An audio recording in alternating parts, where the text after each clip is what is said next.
dalam negeri ini amat besar ya. Dan bagi saya yang paling besar ialah orang Melayu sendiri. Orang Melayu tidak rasa bangga dengan bahasa ibunda mereka.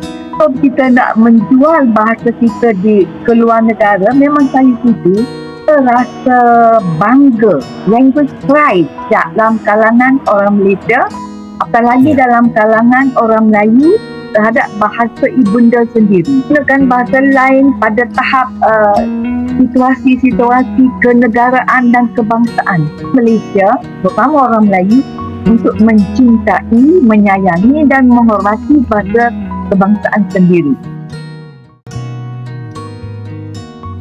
Bahasa Melayu telah gagal digunakan untuk memupuk persatuan, padahal bahasa memiliki kemampuan untuk mempersatukan orang. Warga Malaysia saat ini tidak memiliki identitas yang sama, sebagai akibat dari kegagalan pemerintah untuk menetapkan kebijakan yang tepat. Saat ini bahasa Indonesia telah berkembang jauh meninggalkan bahasa Melayu, dan menjadi jati diri bangsa Indonesia dengan diperkayanya kosakata bahasa, baik dari berbagai bahasa asing dan bahasa daerah. Banyaknya generasi milenial Malaysia yang menggunakan bahasa Inggris daripada menggunakan bahasa Melayu. Malaysia perlu melihat di mana kegagalan dalam menggunakan bahasa Melayu untuk mengidentifikasi rakyat. Banyak warga yang tidak bangga atau tidak sayang pada bahasa Melayu. Perubahan sikap bangga terhadap bahasa Melayu harus datang dari orang Malaysia sendiri.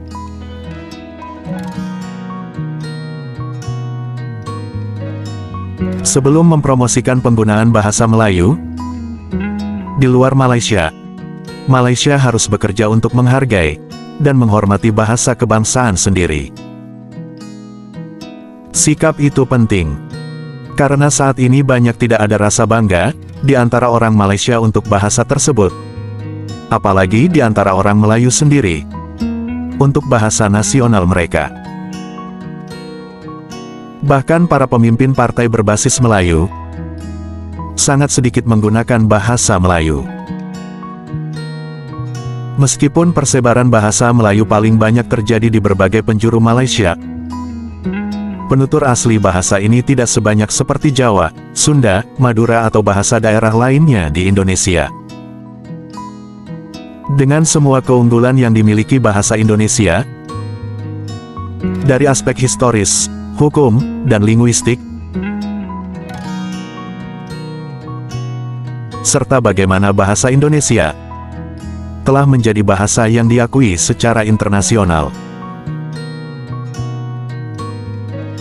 Sebagai generasi muda Indonesia, kita menghadapi tantangan untuk melestarikan dan menjaga penggunaan bahasa Indonesia dalam komunikasi sehari-hari.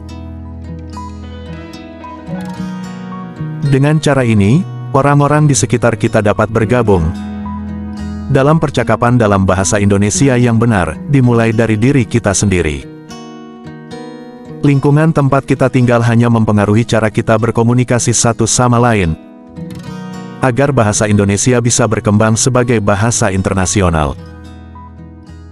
Dengan memulai langkah kecil tadi, kita sudah berkontribusi agar bahasa kita tetap terjaga.